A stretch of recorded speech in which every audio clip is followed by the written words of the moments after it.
सुदर्शन सेतु का आज उद्घाटन करना, और देखिए वहां पर पहुंच चुके हैं प्रधानमंत्री नरेंद्र मोदी। ये सेतु बहुत ही जरूरी था क्योंकि कहा जा रहा है कि अगर इस सेतु के पहले लोग नाव के सहारे थे, यानी कि ओखा से अगर बेट द्वारका जाना पड़ता था लोगों को तो एकमात्र सहारा नाव ही था। ये देखिए आपको कई सारे बोट्स भी दिख रहे होंगे, लेकिन अब इस सेतु के बन जाने से जो यात्रा है वो सुगम हो गई है। क्योंकि अगर इससे पहले बोट जब बंद हो जाती थी तो लोग एक टापू पर ही फंस जाते थे, दूसरी ओर नहीं जा पाते थे। लेकिन इस सेतु की वजह से जो कनेक्टिविटी है वो बहुत ज्यादा मजबूत हो गई है। ओखा से बेट द्वारका को जोड़ने वाला ये सेतु है, और देखिए इसकी खासियत भी लगातार स्क्रीन पर आपको बता रहे हैं। और इसकी विशेष बात एक ये भी है कि फुटपाथ पर भगवान श्री कृष्ण की छवि यहां पर नजर आएगी। अलग अलग श्लोक लिखे गए हैं, भगवान कृष्ण की अलग अलग छवियां भी यहां पर उकेरी गई हैं। और इस वक्त प्रधानमंत्री नरेंद्र मोदी इस जगह पर मौजूद हैं। आज इस सेतु का उद्घाटन पीएम को करना है, और आप तस्वीरें देख रहे हैं सुदर्शन सेतु की। यहाँ पर प्रधानमंत्री नरेंद्र मोदी मौजूद हैं, अधिकारियों से जानकारी ले रहे हैं इस सेतु के बारे में। साथ ही बोट पर कई सारे जो प्रधानमंत्री नरेंद्र मोदी के प्रशंसक हैं उन्हें देखने के लिए वहां पहुंचे हुए, उनका भी अभिवादन पीएम ने किया। और तस्वीरें आपके सामने, इस वक्त गुजरात के मुख्यमंत्री भी उनके साथ हैं और पहुंच चुके हैं सुदर्शन सेतु पर, जहां पर रिबन काटकर इसका उद्घाटन किया औपचारिक रूप से, और जायजा ले रहे हैं। और इसके साथ ही जो लोग वहां पर मौजूद हैं उनका भी अभिवादन स्वीकार करते पीएम नरेंद्र मोदी। 2016 में इसकी आधारशिला रखी गई थी, लगभग 980 करोड़ रुपए इसकी लागत आई है। 2.3 किलोमीटर लंबा यह ब्रिज है, और ये ऐसा ब्रिज है जिसकी शुरुआत प्रधानमंत्री के हाथों द्वारा हुआ, और आज उसका लोकार्पण कर रहे हैं और उस ब्रिज की तस्वीरें आप देख रहे हैं। जी, और हमारे सहयोगी रौनक भी हमारे साथ जुड़े हुए, जिनसे लगातार हम अपडेट्स भी हासिल कर रहे हैं। रौनक, जैसा मैं पहले बता रही थी कि अगर बेट द्वारका जाना पड़ता था तो लोगों को सिर्फ और सिर्फ नाव के सहारे ही रहना पड़ता था। अगर बोट मिल रही है तो वो एक छोर से दूसरी छोर जा सकते हैं, लेकिन इस सेतु के बन जाने से जो कनेक्टिविटी है वो बहुत ज्यादा सुगम कर दी गई है, सुलभ कर दी गई है लोगों के लिए। इस सेतु का बहुत समय से इंतजार था लोगों को।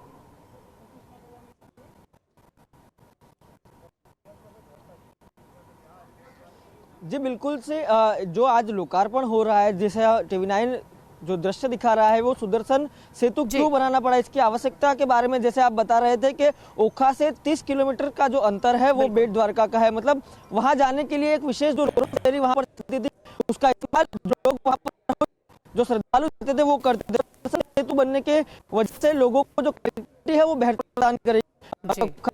जो पूरा कोस्टल इलाका है ये जो विकास है वो बहुत महत्वपूर्ण माना जाए। अभी जहाँ पर पहुंचे गुजरात के सीएम भी उनके साथ थे। जो सुदर्शन सेतु है 980 करोड़ रुपए की लागत से बनाया गया है, जहां पर भगवान श्री कृष्ण के जीवन के आधारित कई जो चित्र है वहां पर जो बनाए गए हैं। न मात्र वहां पर गाड़ियां जो पैदल जो यात्री है वो भी वहां से आ सकेंगे। वहां पर जो एक व्यूइंग गैलरी है वहां पर बनाया गया, उसका भी लोग जो है वो मनोरंजन के हिसाब से देख पाएंगे। सुदर्शन सेतु का डिजाइन जो है वो अद्वितीय बनाया गया है, जिसमें दोनों तरफ श्रीमद् भगवद गीता श्लोक भगवान श्री कृष्ण की छवियां। देखिए रौनक, आपके ऑडियो में थोड़ी प्रॉब्लम है, हम दोबारा आपके पास लौटेंगे, लेकिन एक बार फिर से पंडित जी का रुख करते हैं। पंडित जी, ये जो सेतु है अपने आप में ये कनेक्टिविटी तो बेहतर करता है, लेकिन श्रद्धालुओं के लिए भी ये बहुत ज्यादा महत्व रखता है। और 2016 में इसकी आधारशिला रखी गई थी और आज प्रधानमंत्री इसका उद्घाटन कर रहे हैं। श्रद्धालुओं के लिहाज से अगर देखा जाए कितना महत्वपूर्ण, और नाम भी इसका दिया गया है सुदर्शन सेतु।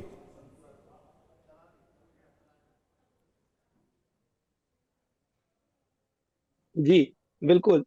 तो ये बहुत ही अच्छा है कि ओखा से अगर किसी व्यक्ति को भेट द्वारका जाना होता था तो स्टीमर का इस्तेमाल करते थे, और देखते थे कि जब अधिक जल बढ़ जाता था तो उस समय वहां के या तो फिर बहुत टॉर्नेडोज आ रहे हैं या समुद्री लहरें बहुत तेज हैं, तो ऐसी अवस्थाओं में दर्शन बंद हो जाते थे।